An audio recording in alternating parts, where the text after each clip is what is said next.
පින්නතුනි අදත් ධර්ම දේශනාවේ මාතෘකාව හැටියට අපි යොදාගෙන සාකච්ඡා කරන්නේ මජ්ක්‍ධිම නිකායේ සඳහන් වන විතක්ක සණ්ඨාන කියන සූත්‍ර දේශනාවෙන් තවත් කරුණු කීපයක්.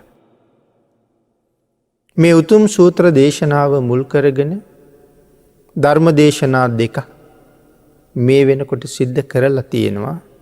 අද ඒ සූත්‍රය මුල් කරගත්ත තුන්වෙනි ධර්ම දේශනාව තමයි මේ සිදු කරන්න සූදානන් වෙන්නේ.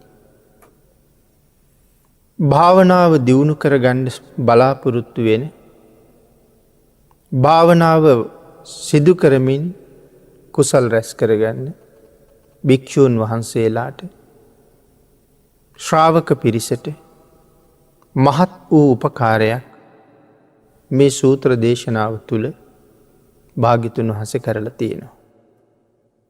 භාවනා කරන වෙලාවට සිතේ උපදින අකුසල චෛතසිකයන් යටපත් කරන්නේ කොහොමද කියන කාරණාව තමයි මේ සූත්‍රයෙන් පැහැදිලි කරන්නේ. පින්නතුනි භාවනා නොකරන අපිට හිතේ උපදින අකුසල චෛතසික ධර්මයන් යටපත් කරන්න මැඩගන්න මේ උපදේශයන් බොහොම වටිනවා. පහුගිය ධර්ම දේශනාව අපි නිමා කරන්න යෙදුනේ මෝහය නැති කිරීම සඳහා.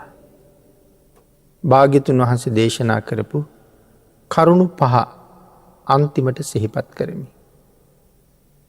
අපි එතන ඉඳලා අද ධර්ම දේශනාව ආරම්භ කරමු. නැවත සිහිපත් කිරීමක් කළොත් මෝහය නැති කරන්න මෙනෙහි කරන්න කියලා දේශනා කළ කරුණු 5 මොනවද කියලා. පළවෙනි එක තමයි ගරු කටයුතු භික්ෂූන් වහන්සේ නමක් ළඟ වාසය කරන එක. දෙවැනි එක පාඩම් කිරීම හා කටපාඩම් දීම. තුන්වෙනි එක තමයි උගත් දේ නැවත නැවත ප්‍රශ්න කරලා නිරවුල් කරගෙන විසඳා ගැනීම. හතරවෙනි කාරණාව කාලයෙන් කාලයට සකසලා ගෞරව පූර්වකව මනාව සද්ධර්ම ශ්‍රවණය කිරීම. අවසාන කාරණාව ස්ථාන අස්ථාන පිළිබඳව විනිශ්චය. මේ තැනදී මේ දේවල් කළ යුත්තේ මේ විදිහටයි. මේ දේවල් මෙතන කරන්න සුදුසුයි. මේ දේවල් මෙතන නුසුදුසුයි කියන කාරණාව මනාව දැන අවබෝධ කරගෙන කටයුතු කිරීම. මේ තමයි මෝහය යටපත් කරන්න දේශනා කරපු කරුණු 5. මේ පිළිබඳව විස්තර අපි දෙවැනි ධර්ම දේශනාවෙන් සාකච්ඡා කරන්න යෙදුණා. අපි අද ධර්ම දේශනාව ආරම්භ කරන්නේ එතන ඉඳලා. පින්නතුනි අපේ බුදුරජාණන් වහන්සේ ඒ කරුණුවලට අමතරව 38ක් වූ අරමුණු විශේෂයෙන් මේ අකුසල චෛතසික ධර්මයන් ප්‍රහීණය කරන්න හේතු වෙනවා කියලා දේශනා කොට වදාලා. නැත්නම් මේ 38ක් වූ අරමුණු වඩනකොට මේ අකුසල චෛතසික ධර්මයන් ක්‍රමානුකූලව ප්‍රහීණය වෙනවා කියලා දේශනා කළා. එතකොට මේ 38ක් වූ අරමුණු කියලා කියන්නේ සමත කර්මස්ථාන 38 පිළිබඳවයි මෙතන සඳහන් කරන්නේ. අපි ඒක පැහැදිලි කළා. විසුද්ධි මාර්ගයේ එහෙම කරුණු දක්වනකොට කර්මස්ථාන 40ක් පැහැදිලි කරනවා. නමුත් මේ සූත්‍ර දේශනාවේ අට කතාවේ අරමුණු 38ක් කියලා ඒ කාරණාව පැහැදිලි කරලා තියෙනවා. නමුත් අරමුණු 40ක් කියලා කීවත් 38ක් කියලා කීවත් වැරදි නැති බව සිහිපත් කරන්න ඕනේ. එතකොට මේ කර්මස්ථාන 38 නැත්නම් එයින් කීපයක් නැත්නම් එකක් දෙකක් ප්‍රගුණ කරනකොට යම් කෙනෙක් මේ අකුසල ධර්ම ප්‍රහීණය කරගන්නත් පුළුවන් කියලා සඳහන් කරලා තියෙනවා. නමුත් මේ දක්වපු කරුණු කෙලින්ම රාගයට ද්වේෂයට මෝහයට විරුද්ධ නිසයි මේ තරම් පැහැදිලි කළේ. මුල් දේශනාවල් වල ඒ කරුණු ඒ තරම් පැහැදිලි කළේ මේ රාගය, ද්වේෂය, මෝහය කියන අකුසල චෛතසික ධර්මයන්ට කෙලින්ම විරුද්ධ නිසා. ඒ කාරණාව මනාව උදාහරණයක් මගින් පැහැදිලි කරලා දීලා තියෙනවා. පින්නතුනි, මේ ගින්නක් ඇවුලුනහම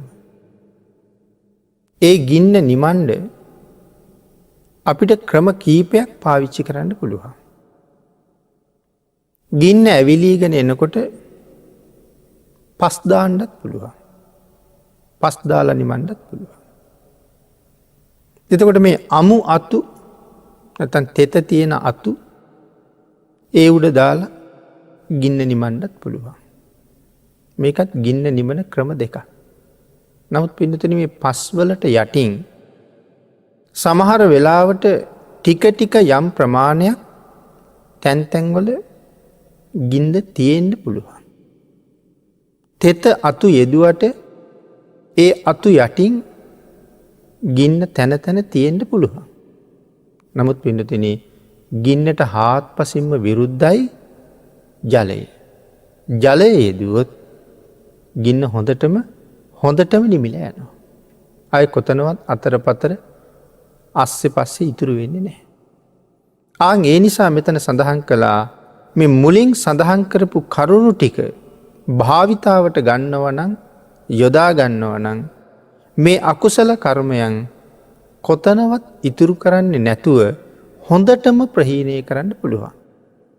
එහෙනම් මොනවද මේ මුලින් සඳහන් කරපු කරුණු කියන කාරණාව තුන්වෙනි දේශනාවෙත් නැවත වතාවක් අපි සිහිපත් කළොත් පින්නතුනි, රාගය, ද්වේෂය, මෝහය සම්බන්ධයෙන් තමයි මේ කරුණු දැක්වේ.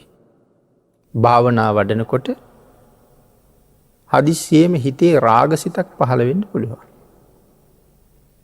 එහෙම නැත්තම් නිමිත්තට නැත්තම් අරමුණට අමතරව ද්වේෂසිතක් පහළ වෙන්න පුළුවන්. එහෙම නැත්තම් මෝහසිතක් පහළ වෙන්න පුළුවන්. අන්න එහෙම වුණොත් තමන් මෙනෙහි කරමින් ඉන්න කර්මස්ථානයෙන් අවදි වෙලා නැත්තම් ඒ කර්මස්ථානයෙන් මිදිලා මේ ඇති වුණ අකුසල කර්මයට ඒ අකුසලයේ යටපත් කරන්න අවශ්‍ය අරමුණක් මෙනෙහි කරන්න කියලා කියනවා. එහෙනම් ඒ අරමුණු අතර, අකුසල අරමුණු අතර සඳහන් කළා රාගය ඇති වුණොත් අසුභ භාවනාව වඩන්න පටන් ගන්න කියලා. භාවනා කරමින් ඉන්නේ වෙන ක්‍රමයක්. නමුත් ඒ ක්‍රමයෙන් හිත වඩාගෙන යනකොට රාගසිතක් එනවා. දැන් එතකොට මේ රාගසිත මැඩ පවත්වන්න ඕනේ ඉදිරියට යන්න නම්. ඒ හින්දා කරන නිමිත්ත පසෙක තියලා අසුභය වඩන්න පටන් ගත්තාම අර උපදින රාගය නැතුව යනවා. එහෙමනම් රාගයට අසුභය. එතකොට ඒ සත්වයක් ගැන රාගයක් ඇති වුණොත් නේ අසුභය වඩන්න පුළුවන් වෙන්නේ. සංස්කාරයක් ගැන රාගයක් ඇති වුණොත් මොකද කරන්නේ? පිළිතුර එතන වාහනයක් පිළිබඳව කැමැත්තක් ඇති වෙනවා. නැත්තම් ඇඳ පුටුව, ඇඳුම ආදී දේවල් පිළිබඳව කැමැත්තක් ඇති වෙනවා. ඒ දේවල් පිළිබඳව කැමැත්තක් ඇති වුණොත් අනිත්‍ය වඩන්න කිව්වා. මේ දේවල් ස්ථීර නෑ කියලා අනිත්‍ය සිහිපත් කරන්න කියලා කිව්වා. රාගයක් ඇති වුණොත් රාගයට අසුභයයි, සංස්කාරයක් කෙරෙහි රාගයක් ඇති වුණොත් ඒ සඳහා අනිත්‍යයි මෙනෙහි කරන්න කියලා කිව්වා. සත්වයක් කෙරෙහි ද්වේෂය ඇති වුණොත් පිළිදෙන සඳහන් කළා සත්වයක් කෙරෙහි ද්වේෂය ඇති වුණොත් ඒ ද්වේෂසිත පාලනය කර ගැනීම සඳහා මෛත්‍රී කරන්න කියලා. සංස්කාරයක් කෙරෙහි ද්වේෂය ඇති වුණොත් ධාතු මනසිකාරය කරන්න. අපි මේ කාරණාව පැහැදිලි කළා. අපිට සමහරලාට ඇඳේ කකුලේ නැත්තම් පුටුවක කකුලේ අපේ කකුල හැපෙනවා. එතකොට අපිට ද්වේෂයක් ඇති වෙනවා. ඇඳ ගැන, ඒ හැපුණ තැන ගැන කේන්තියක් ඇති වෙනවා. නමුත් දැන් මේ කවුරු ගැනද කේන්තිය ඇති කරගන්නේ? හිතක් පිටක් නැති මේ සංස්කාරයක් ගැනනේ. එතකොට හිතන්න කියව දැන් ඔබ මේ ද්වේෂය ඇති කරගෙන තියෙන්නේ පඨවි ගැනද? නැත්නම් ආපෝ ගැනද? තේජෝ ගැනද? වායෝ ගැනද? කේන්ති ගත්ත කියලා එකේ තේරුමක් නැහැ. ඒ නිසා සඳහන් කළේ එහෙම හිතලා ධාතු මනසිකාරය කරන්න කියලා. ද්වේෂයට මෛත්‍රියයි ධාතු මනසිකාරයයි. මෝහයට උපනිශ්‍රය වූ ධර්ම 5යි. මෝහයක් ඇති වුණොත් ඒක නැති කරගන්න ධර්මතා 5ක් මෙනෙහි කරන්න කියලා කිව්වා. අපි මේ දේශනාව පටන් ගන්නකොට මුලින්ම ඊටාම කෙටියෙන් කරුණු 5ක් මතක් කළා කලින් දේශනාවේ පැහැදිලි කළා කියලා. ඒ කරුණු 5 තමයි මෙතන සඳහන් කළේ මෝහයට උපනිශ්‍රය ධර්මතා 5යි. මෝහයක් ඇති වුණොත් ඒ ධර්ම 5 ඔස්සේ ඒ මෝහය නැති කරගන්න කියලා. පින්නතනි මේ අකුසල් වලට කෙලුම්ම විරුද්ධ නිසායි එහෙම දැක්වේ කියලා සඳහන් කරනවා. මේ කාරණා ටික අකුසලයට කෙලින්ම විරුද්ධයි. රාගයට අසුභය කෙලින්ම විරුද්ධයි. ද්වේෂයට මෛත්‍රිය කෙලින්ම විරුද්ධයි. ඒ වාගේ එහෙමනම් සංස්කාරයක් කෙරෙහි ඇති වුණොත් කොහොමද? රාගය ඇති වුණොත් අනිත්‍ය. එහෙම නැත්නම් ධාතු මනසිකාරය. මේ දේවල් කෙලින්ම මේ අකුසල් වලට විරුද්ධ හින්දා තමයි පෙන්නලා තියෙන්නේ කොයි වාගේද? ගින්න නිමණ්ඩ යොදාපු ජලය වගේ තමයි මේ කාරණා ටික. කියන කාරණාව පැහැදිලි කරනවා. එතකොට පින්නතුනි පළමු ක්‍රමේදී කුසලයේ සහිත අරමුණක් බොහෝ වාර ගණනක් මෙනෙහි කරනකොට අකුසලය නැති වෙලා යනවා. අකුසලය ඇති වෙනකොට කුසල් සිතක් තමයි අරමුණු කරන්න කියන්නේ. එතකොට අකුසල් සිත හිමීට අපේ හිතෙන් බැහැර වෙලා යනවා.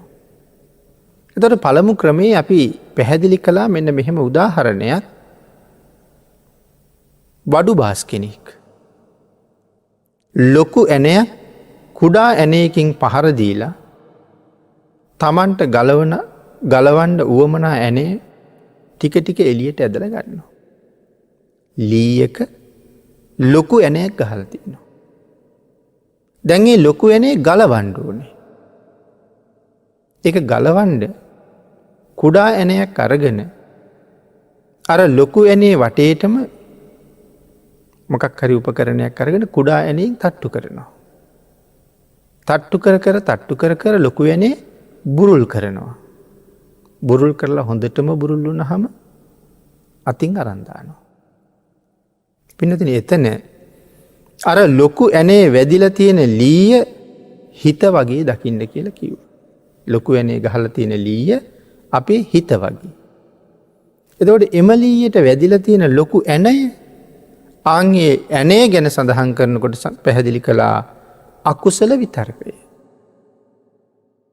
ලීය අපේ හිත වගේ ඒ ලීයට ගහලා තියෙන ලොකු ඇණය අපේ හිතේ තියෙන අකුසල විතර්කය.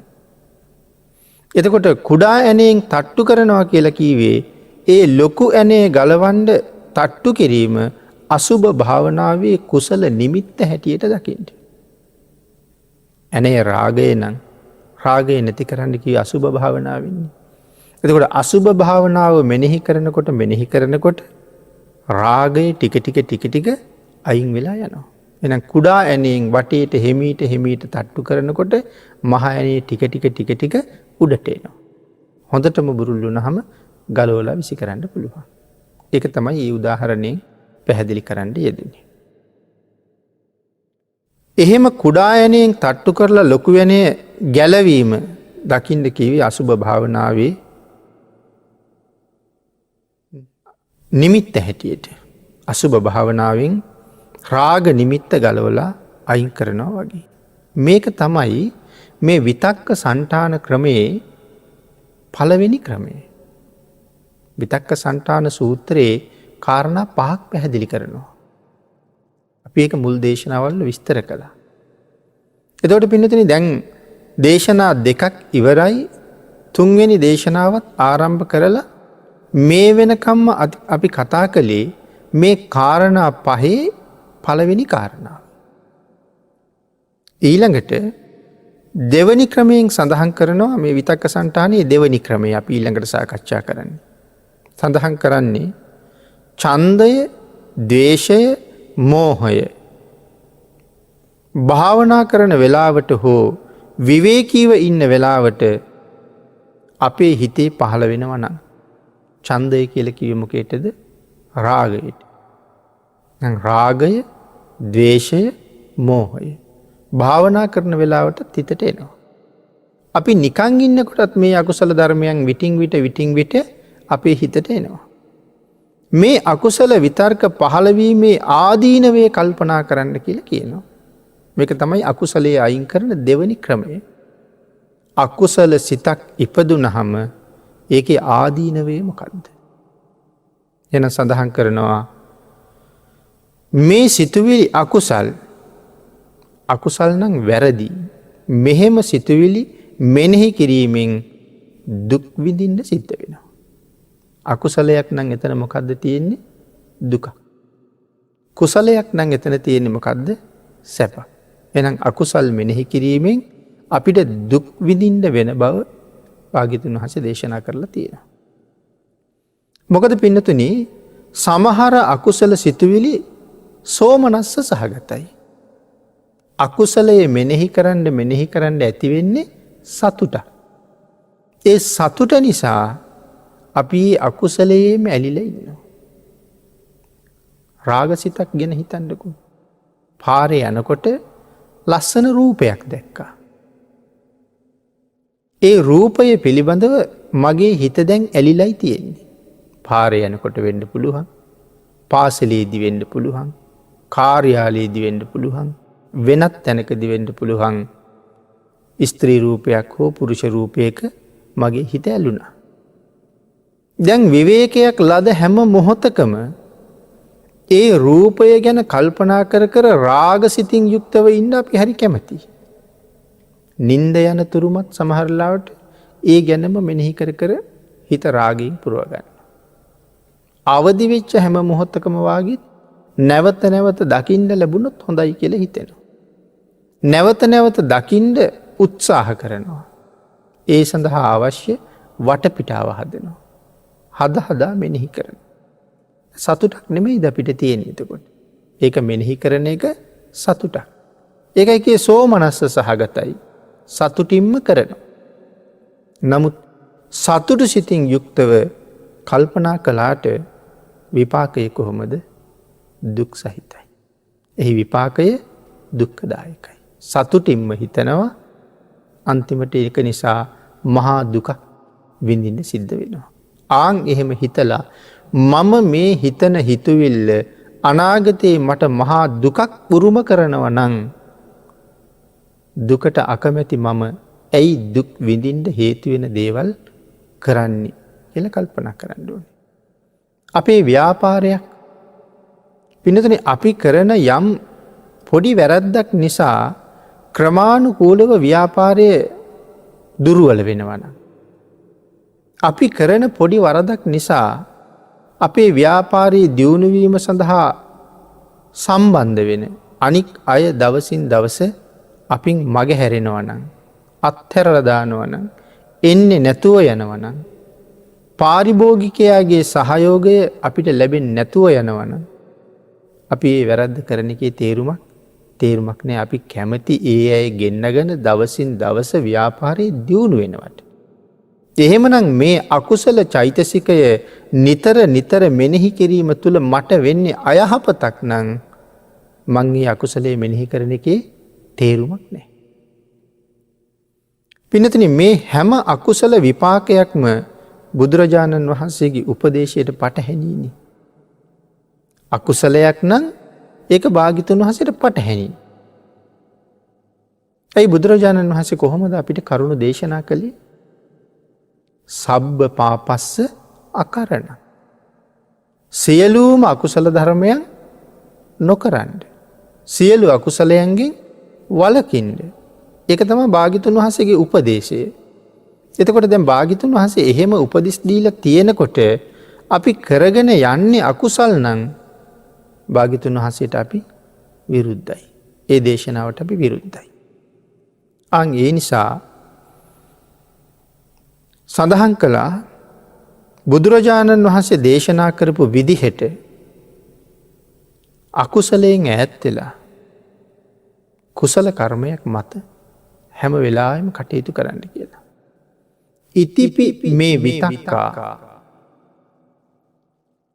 අකුසල ඉතිපි මේ විතක්කා සාවජ්ජා. මෙසේ මේ විතර්කය අකුසලයකුත් වෙනවා, මෙසේ මේ විතර්කය වැරදිත් වෙනවා.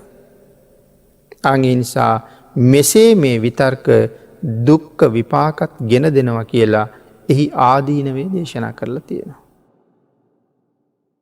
ඒ ගැන පින්නතුනි අපි මේ විදිහට කල්පනා කළොත් යම් තැනක ඉඳලා අපි නිවන දිහාට යනවා. තැනක ඉඳලා අපි නිවන පැත්තට ඇවිදගෙන යනවා. කුසලස්ස උපසම්පදා කියන මට්ටමින් තමයි අපි මේ නිවන පැත්තට ඇවිදගෙන යන්නේ. සබ්බ පාපස්ස අකරණං කුසලස්ස උපසම්පදා. පාපයන්ගෙන් වැළකීලා ඉන්න හැම මොහොතකම අපි යන්නේ කොහාටද? නිවන පැත්තට. නමුත් කුසල ධර්මයන් අත්හැරලා අකුසල ධර්ම මත යෙදෙනවා කියලා කියන්නේ අපි නිවන පැත්තට යන එක නතර කරලා ඊළඟට කොහාටද යන්නේ? ඊළඟට යන්නේ නිරය පැත්තට. අකුසලයෙන් වැළකීලා ඉන්න හැම මොහොතක්ම නිවන පැත්තට යනවා. අකුසල් සහිතව ඉන්න හැම මොහොතකම නිරය පැත්තට යනවා. අන්න ඒ නිසා මේ අකුසල සිත් අපේ සිතේ වැඩෙන්න ඉඩ හැරියහම අපි නිවන දිහාට ගමන් කරන එක අතහැරලා සතර අපාය පැත්තට යනවා. එහෙනම් අකුසලයක් හිතට එන හැම මොහොතකම බයක් ඇති කරගන්න ඕනේ. මොකද මම නිරයට කැමති නැති කෙනෙක්. එහෙනම් මේ නිරයට යන හේතුවක් තමයි එළඹිලා තියෙන්නේ. ඒ නිසා ඒකෙන් වළකින්න ඕනේ. මැරෙන්න අපි හැමෝම අකමැතියි. නමුත් මේ අනුභව කරනදී, මේ බීමට ගන්නදී, මේ ඇඟේ ගල්වනදී මාගේ මරණය ඉක්මන් කරවනවා නම් අපි ඒදී කරන්න යෙදෙන්නේ නැහැ. ජීවිතය ගැන අඳුරගත්ත කෙනෙක්. මිනිස්සු එහෙම දේවල් කරනවා ඒ ජීවිතයේ වටිනාකම දන්නේ නැති නිසා. මනුස්ස ජීවිතය ඊටාම දුර්ලභයි. ඒ පරම දුර්ලභ ජීවිතය පිළිබඳව දන්න කෙනෙක් ජීවිතේ නැති කරගන්න නෙමෙයි උත්සාහ කරන්නේ. තව පුළුවන් තරම් මේ ජීවිතේ පරිස්සම් කරගන්න. ඒ පරිස්සම් කරගන්න උත්සාහ කරන්නේ මේ ලෝකේ තව හුඟ කාලයක් ඉන්න ඕන නිසාම නෙමෙයි. මේ ලෝකේ ජීවත් වෙනකොටත් එන්න බොහෝ දුක් තියෙන බව දන්නවා. නමුත් පින්නතුනි මීට වඩා සුගතියකට යන්න බොහෝ කුසල් රැස් කරගන්න මේ ආත්ම භාවයේ මට හරි වටිනවනේ. ලෙඩෙක් වෙලා දීර්ඝ කාලයක් ජීවත් වෙන්න වුණොත් මට කුසල් කරන්න හම්බ වෙන්නේ නැහැ. ඒ නිසා ලෙඩ නොවි නිරෝගීව හිටියොත් බොහෝ කුසල් රැස් කරන්න පුළුවන් නිසා ඔහු ඒ වාගේ ලෙඩ වෙන දේවල් කරන්නේ. ඒ නිසා ඒ වගේ තමයි නිරය පැත්තට යනවනම් අකුසල විතර්ක හිතේ නැගෙනකොට ඒ අකුසල විතර්කයේ කෙරෙහි බයක් ඇති කරගන්නවා. අකුසල විතර්කයේ වහාම මැඩ පවත්වන්න ඕනේ කියලා හිතනවා. පිනතින අපේ බුදුරජාණන් වහන්සේ තමන් වහන්සේගේ ශ්‍රාවකයෙක් හැටියට යම් කෙනෙක් ගැන සලකනවා නම් එහෙම නැත්නම් අපි හිතාගෙන ඉන්නේ අපි බුදුරජාණන් වහන්සේගේ ශ්‍රාවකයෝ කියලානේ. භික්ෂු භික්ෂුණී උපාසක උපාසිකා සිව්වනක් පිරිසක් ඉන්නවා. එතකොට අපි ඔක්කොම භාග්‍යතුන් වහන්සේගේ ශ්‍රාවක සිව්වනක් පිරිස. එතකොට භාග්‍යතුන් වහන්සේගේ ශ්‍රාවකයෙක් හැටියට අපි කරන වැඩේ ඒත් වැරදි. භාග්‍යතුන් වහන්සේගේ ශ්‍රාවකයෙක් හැටියටත් අකුසල් කරන එක වැරදි. රහතන් වහන්සේලා ගිය පැත්තට නෙමෙයි එතකොට අපි යන්නේ නිරේ පැත්තට. ඒ නිසා ආර්යයන් වහන්සේලගේ අනුකම්පාවත් අපිට ලැබෙන්නේ නැතුව යනවා. පිනතන අපි යන පාරි එක පැත්තක නිවන තව පැත්තක නිරය කියල අපි සඳහන් කළා. මේ අකුසල සිතුවිල්ලත් එක්ක ඉන්න හැම මොහොතකම අපි යන්නේ නිරේ පැත්තට නං ඒ පිළිබඳව ලොකු බයක් ඇති කර ගණ්ඩෝන කෙල සිහිපත් කළේ එකයි. අකුසල සිත මැඩගෙන නැවත කුසල් සිතක ඉන්නකොට අපි එතනිදල ආපහු යන්නේ කොහාටද නිවන පැත්තට. දැම් පිනතන හිතල බලන්නක අපේ සසර මෙච්චර දික්කුණේ ඇයි කියලා. අපි මෙහෙම කල්පනා කළොත්. දවසකට පැය 24ක් තියෙනවා. දැම් මේ පැය 24 ගත්තහම අපි මේ පැය 24න් පැය කීයක් පින් කරනවාද. අපි පෞද්ගලිකෝම අපි ගැන කල්පනා කරලා බැලුත් පැය කීයක් පින් කරනවාද. එතකොට කුසල් නොකරන හැම මොහොතකම එක්කො රාගය නැත්තං දේශය එහෙම නැත්තං මෝහ එරිතියන්නේ. සමහර වෙලාවට කෙනෙක් පැය 2ක් විතර බණ අහනවා වෙන්න පුළුවන්. ඒකත් බණ අහන්ඩෝනෑ බණ ඇහිලා හරියන්නේ නෑ. හුඟක් අය සමහරලාට සඳහන් කරනවා පැය 24ම බණ අහනවා කියන කතාවයි කියන්න හතන. නමුත් පැය 24ම අපි වැඩ කරනවා. ධර්මදේශනත් ප්‍රචාරය වෙනවා. විටින් විට ඇහෙනවා. අහනව නෙමෙයි. බණ ඇහෙනවා. බණ ඇහෙනවයි බණ අහනවයි කියල කියන දෙක. මනාව භාග්‍යතුන් වහසේ දේශනා කරපු විදිහට බණ ඇහුවොත් තමයි ධර්මශ්‍රවනානි සංසේ ලැබෙන. එහෙමනම් අපි පැය 2ක් බණ ඇහුවොත්. තවත් පැය භාගයක් විතර බුද්ධ වන්දනාවට වාගේ යොදා ගත්තොත්. තවත් පැය භාගයක් විතර ඒ සඳහා සූදානන් වුණුත් මල් නෙලනවා පහන් පිරිසිදු කරනවා ආසන පිරිසිදු කරනවා අමදිනවා මේ දේවල් කරගෙන පැයක් විතර යොදාගන්නවා බුද්ධ වන්දනාවට. එතකොට පැය 2ක් බණ ඇහුවා පැයක් බුදුන් වැන්දා. තව පැය 21ක් තියෙනවා.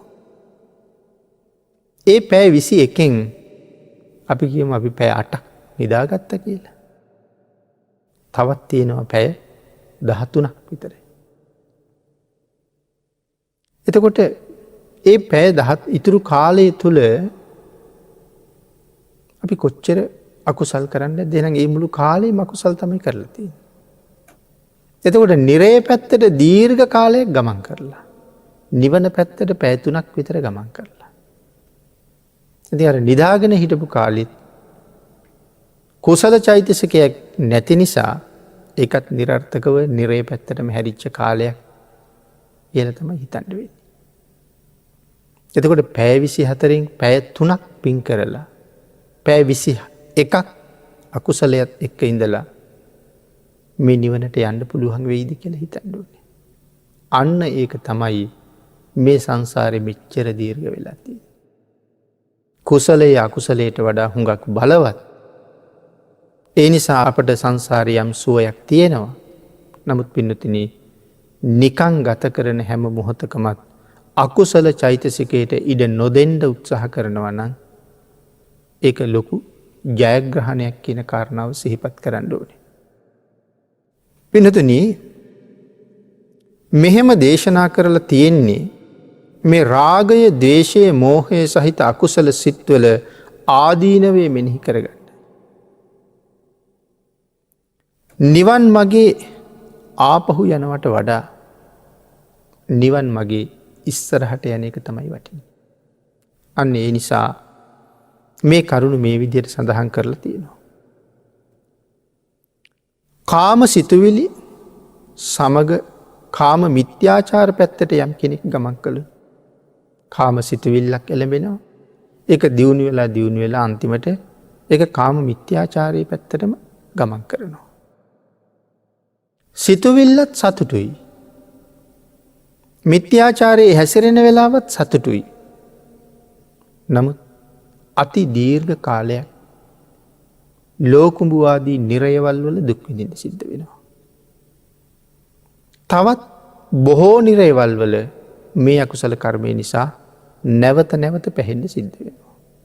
එතකොට සතුටින් මෙනෙහි කරපු කාරණාවක් නිසා සොළු මොහොතක් සතුටින් යෙදුන ක්‍රියාවක් නිසා අවුරුදු කෝටි ප්‍රකෝටි ගණන් අනන්ත දුකකට මුණ දෙන්න සිද්ධ වෙනවා නම් මේ කාරණාවෙන් ඇති ප්‍රයෝජනයක් නෑ. කියන කාරණාව මෙනෙහි කරලා අකුසලයෙන් ඈත් වෙන්න ඕනේ. ද්වේෂය සහිත වුණොත් පිනතිනි මහා අකුසල් කන්දරාවක් රැස් වෙනවනේ. මේ සූත්‍රයේ මුල ඉඳලා අපි ඒ ගැන කරුණු සාකච්ඡා කළා. ද්වේෂය ලොකු කුඩා අපි හැමෝටම ඇති වෙන අකුසලයක් නෙමේ ද්වේෂය කියලා කියන්නේ. නැති කෙනෙක් නැති තරම්. හිත හොඳට දියුණු කරගත්ත කෙනෙක්, මෛත්‍රිය හොඳට ප්‍රගුණ කරගත්ත කෙනෙක් ද්වේෂයෙන් මැගෑරුණ මිසක් 99% තරම්ම ද්වේෂය උපදින අය. නමුත් ඒක බලවත් සහ භයානක අකුසල කර්මයක්. සමහර කෙනෙක් සසර සුවය බලාපොරොත්තු වෙනවන. නිවන් දකිනතුරු ප්‍රියමනාපව උපදින්න බලාපොරොත්තු වෙනවන. තමන්ගේ ඉන්ද්‍රියන් ප්‍රසන්නව උපදිනවට කැමතිනම් ඒ අය මුලින්ම කළ යුත්තේ මොකක්ද? ද්වේෂයෙන් ඈත් වෙන එක. මල්ලිකෝවාද සූත්‍රයේ භාග්‍යවතුන් වහන්සේ මේ කාරණාව හරි අපූර්වට පැහැදිලි කරලා තියෙනවා. යම් කෙනෙක් ලස්සන වෙලා උපදින්න ඕන නම් මොකද්ද ප්‍රගුණ කරලා තියෙන්න ඕනේ? මෛත්‍රිය. ද්වේෂය හිතින් ඈත් කරලා ඉන්නවනම් එතන මෛත්‍රිය තියෙනවා. යමෙක් තුළ මෛත්‍රිය තියෙනවා නම් ඔහු ඊළඟට උපදිනකොටත් ඉතා ප්‍රසන්නව උපදිනවා. සමහර වෙලාවට ද්වේෂය ආපුහම අපි සමහර කෙනෙක් දිහා බොහොම රවල බලන. ඒ බලන මූණ ප්‍රියමනාපද? රවාගෙන ඉන්න කෙනෙකුගේ මුහුණ ප්‍රියමනාප නැහැ. එහෙමනම් ඒ රවල බැලීම නිසා සමහරට සංසාරේ අපිට ආය උපදින ආත්මවල හම්බ වෙන්නේ රතු පාට ඇස්. එහෙම නැත්නම් බොර පාට ඇස්. දැන් සමහර කෙනෙකුගේ ඇස් දිහා බලලා අපි කියනවා නිල් පාටයි හරි දීප්තිමත් කියලා. නමුත් සමහර කෙනෙකුට තියෙන්නේ බොර පාට ඇස් දෙකක්. නැත්නම් රතු පාට ඇස් දෙකක්. ඒ ඇස් ප්‍රියමනාප නැහැ.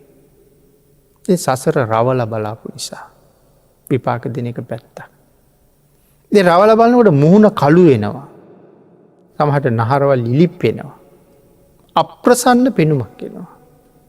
දකින්න අකමැති අනික් කෙනා. යමෙක් අරමුණු කරලා රැව්වනම් ඒ දැකපු පුජ්‍යලයා වහාම බිම් බලා ගන්නවා. නැත්නම් අහක බලා ගන්නවා. අප්‍රසන්නයි. එහෙමනම් මේ ද්වේෂයේ සහිත අකුසල කර්මය නිසා මට ඊළඟට හම්බ වෙන මුහුණත් ඒ වගේම අප්‍රසන්න මුහුණ. අනික් අය දකින්න අකමැති මුහුණක් තමයි සමහරලාට හම්බ වෙන්නේ. පින්නතුනි එහෙම වුණාම අපට එතනින් එහාට ලස්සනකුත් නැහැ. නැවත නැවත දුකට භාජනය වෙනවා. අපි කලිනුත් දේශනාවේ මතක් කළා ද්වේෂ සහිතව මැරුණොත් එහෙම සතර අපායෙ උපදිනවා. යකෙක් වෙන්න පුළුවන්. විස සහිත සතෙක් වෙන්න පුළුවන්. මරණාසන්න මොහොත නමුත් කෙනෙකුට කරදර නොකරන එක හරි වටිනවා. මොකද බොහොම වේදනාවෙන් ඉන්න කෙනෙක්නේ මරණාසන්න කෙනා කියලා කියන්නේ. නමුත් අපි බොහෝ වෙලාවට සමහරලාට එහාට ඔසවනවා මෙහාට ඔසවනවා නැවත රෝහල් ගත කරන්න හදනවා. ඉතින් ඒ අපි ඔසවගෙන යනකොට වාහන වලට ගොඩ කරනකොට වාහනින් බස්සනකොට නොඑක ආකාරයේ කටු ගහනකොට අපි දන්නවා වැඩි වෙලා ජීවත් වෙන්නේ නැහැ කියලා. සමහරට රෝහලිනුත් එවල තියෙන්නේ දැන් ගෙදර එක්ක ගිහිල්ලා හොඳට කණ්ඩ බොණ්ඩ දීලා සලකන්න කියලා ඒගොල්ලන්ටත් එතනින් එහාට කරන්න දෙයක් නැති නිසා. දැන් අවසානයේ ජීවිතයේ අසාධ්‍ය වෙලා අන්තිම මොහොතට ඇවිල්ලා ඉන්න වෙලාවේ අපි ආයෙත් කෑකෝ ගහ වදයක් දෙනවා. ඉතින් ඒ වෙලාවට ද්වේෂසිතක් ඇති වෙන්න පුළුවන් වේදනාවත් එක්ක. ඉතින් ඒ ද්වේෂයත් එක්ක මරණයටපත් වුණොත් නිරේක ඉපදෙන්න තියෙන ඉඩ කඩ වැඩි. ජීවත් වෙලා ඉන්න කාලේ හුඟක් පින් කරගත්ත කෙනෙක් වෙන්නේ. නමුත් අවසාන මොහොතේ තියෙන්නේ අකුසල සිත, ද්වේෂ සිත. නිරයේ ඉපදෙන්නත් පුළුවන්, එහෙම නැත්නම් යකෙක් වෙලා ඉපදෙන්නත් පුළුවන් ද්වේෂයෙන් හින්දා. එහෙම නැත්තම් සඳහන් කරනවා ඔය විස සහිත සත්තු, නයි, පොළොංගු, ගෝනුස්සු ආදී විස සහිත සත්තු වෙලා ඉපදෙන්නත් පුළුවන්. ඒ නිසා ද්වේෂය හරි භයානක අකුසල කර්මයක් කියන එක පැහැදිලි කරන්න ඕනේ. නැවත මනුස්ස ලෝකේ ඉපදුනත් නිතරම කේන්ති යන පුද්ගලයෙක් වෙලා තමයි උපදින්නේ. සමහර අය අපි අතර ඕන තරම් ඉන්නවා. සුළු දෙයට, ඉතා සුළු දෙයටත් කේන්ති ගන්නවා. මොකවත් නොතේරෙන නොදරුවෙකුගේ වැඩටත් කේන්ති ගන්නවා. ඒ දරුවට මොකවත් තේරෙන්නේ නැහැ. සමහරට තියෙන එකක් හලනවා, පෙරලනවා, කඩනවා. නමුත් ඒකටත් කේන්ති ගන්නවා. දේශසිත උපදවා ගන්නවා. එහෙම කෙනෙක් වෙලා ඉපදිලා ආපහු අකුසලයේම පුරවනවා. ඒ නිසා ද්වේෂයේ වඩන්ඩ නැවත නැවත ප්‍රතිඵලයේ හැටියට ලැබෙන්නේ ද්වේෂයමයි කියන කාරණාව සඳහන් කරලා මේ ද්වේෂය නම් වූ අකුසල කර්මයෙන් ඉවත් වෙන්න කියන කාරණාව විශේෂයෙන් සිහිපත් කරනවා. මෙතන පින්නතනි උදාහරණයේ තියෙනවා ලස්සන වෙන්න තම ශරීරය සරසගණ්ඩ කැමති ස්ත්‍රියක් හරි පුරුෂයෙක් හරි ඉන්නවා. ඒ පුරුෂයත් කැමති හරි ලස්සනට ඉන්න.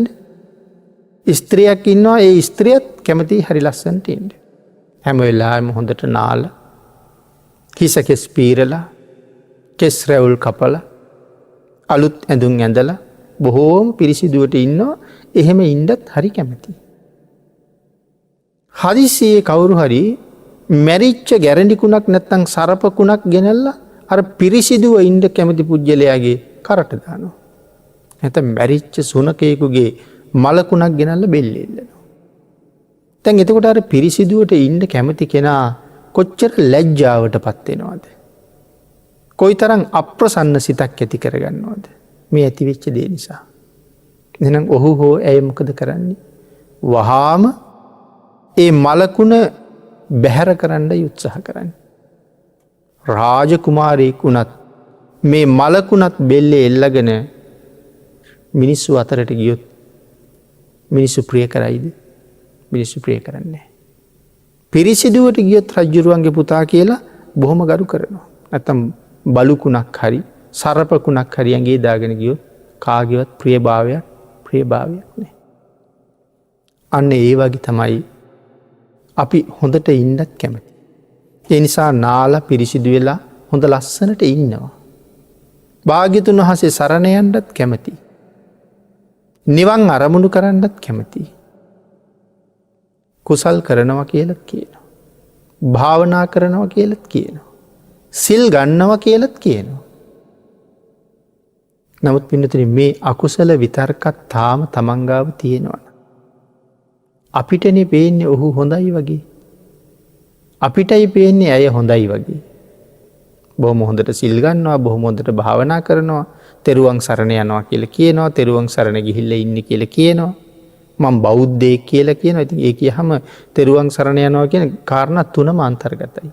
බෞද්ධයෙක් වෙන්නේ තිසරණ තියෙන කෙනෙක්නේ. නමුත් රාගයත් හිතේ තියෙනවා, ද්වේෂයත් හිතේ තියෙනවා, මෝහයත් හිතේ තියෙනවා. හරියට කොයි වගේද? සරපකුණක් ඇඟේ තියෙනවා වගේ. පිරිසිදුයි වගේ පෙනුනට පිරිසිදු නැහැ. අභ්‍යන්තරයෙන් දූෂිත වෙලායි. අභ්‍යන්තරයේ කුණු වෙලා තියෙන්නේ. පිටපැත්තෙන් මේ හොඳයි කියලා පේන්නේ. එහෙමනම් අපි අකමැති නම් ඒ සරපකුණ බලුකුණ ඇඟේ තියාගෙන ඉන්න. ඒ වගේම මේ ද්වේෂය, රාගය, මෝහය ජීවිතෙන් ඈත් කරන්න උත්සාහ කළ යුතුයි කියන කාරණාවයි මෙතන පැහැදිලි කරන්නේ. එහෙම වුණොත් කෙනෙක් හරි ප්‍රියමනාපයි. ඒ ජීවිතේ හරි ලස්සනයි. මරණයෙන් පස්සේ සුගතිගාමී වෙන්න පුළුවන් හොඳ ජීවිතයක් පෝෂණය කරන කෙනෙක්. පින්නතුනි ධර්ම දේශනාවට තියෙන කාලේ නිමා වෙලා තියෙන නිසා විතක්ක සන්තාන සූත්‍ර දේශනාව නිමිති කරගෙන සිද්ධ කරන 3 වෙනි ධර්ම දේශනාව අපි මේ විදිහට නිමා කරමු.